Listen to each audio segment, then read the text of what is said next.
Salam dan bahagia, Bapak dan Ibu guru hebat seluruh Indonesia. Perkenalkan, nama saya adalah Dodi Saputra, seorang guru matematika di SMP Negeri 3 Tambang, Kabupaten Kampar, Provinsi Riau. Pada kesempatan yang berbahagia ini, saya akan memberikan tips bagaimana membantu murid untuk mengembangkan kemampuan berpikir kritis di kelas. Adapun tujuan pembuatan video ini, yang pertama, sebagai aksi nyata dalam pelatihan mandiri pada platform Merdeka Mengajar topik Semangat Guru seri kedua. Yang kedua, berbagi praktik baik dengan rekan guru lain tentang bagaimana cara menumbuhkan kemampuan berpikir kritis pada siswa. Situasi pada saat ini dalam proses pembelajaran matematika, idealnya, murid dapat mengembangkan kemampuan berpikir kritis dengan cara mengidentifikasi beberapa penyelesaian yang mungkin, serta menjelaskan penyelesaian tersebut secara sistematis dan jelas. Menurut Van Gelder, beberapa cara untuk meningkatkan kemampuan berpikir kritis yaitu keterlibatan aktif, pemahaman teori, serta kemampuan untuk mengidentifikasi bias dan terbuka untuk apa yang dianggap sebagai kebenaran. Semakin tajam kemampuan berpikir kritis murid, semakin baik juga kemampuan mereka untuk memahami dan menyelesaikan masalah serta merumuskan argumentasi yang berdasarkan pengetahuan yang menyeluruh.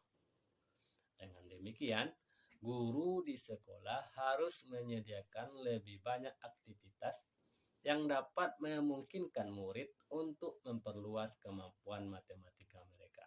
Berkaitan dengan situasi tersebut, bagaimana cara agar murid bisa berpikir kritis?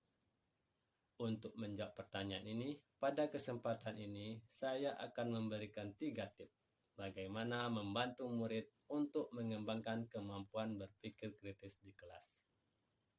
Yang pertama, berpikir divergen dan konvergen. Berpikir divergen adalah kemampuan untuk memunculkan beragam alternatif pemecahan masalah.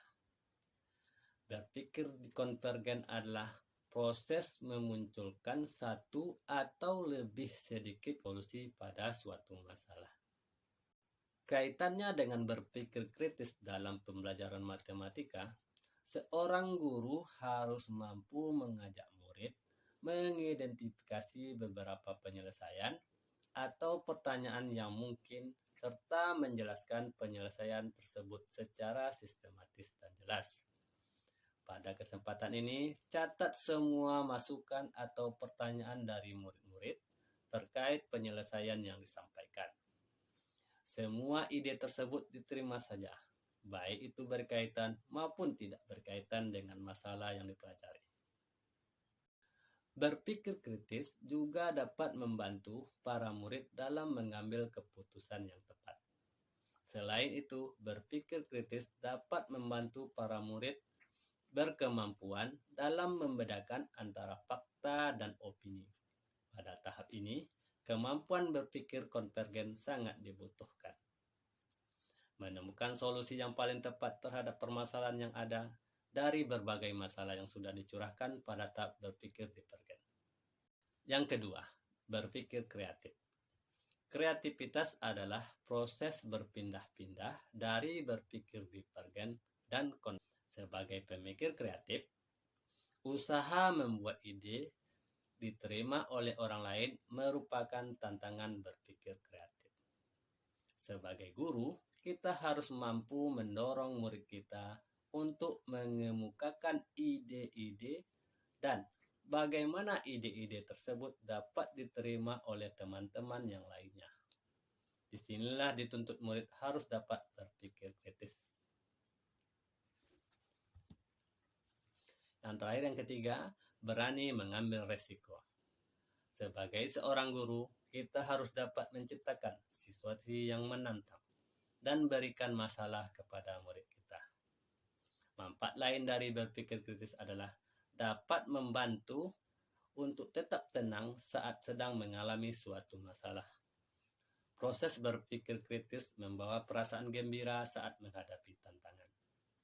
Kombinasi yang tepat antara apresiasi dan pertanyaan menantang akan meningkatkan kreativitas murid dan menuntut murid untuk bekerja lebih keras. Bimbinglah terus murid-murid kita dalam menumbuh kembangkan kemampuan berpikir kritis. Sampai jumpa di video-video berikutnya. Bapak dan Ibu guru hebat, salam dan bahagia.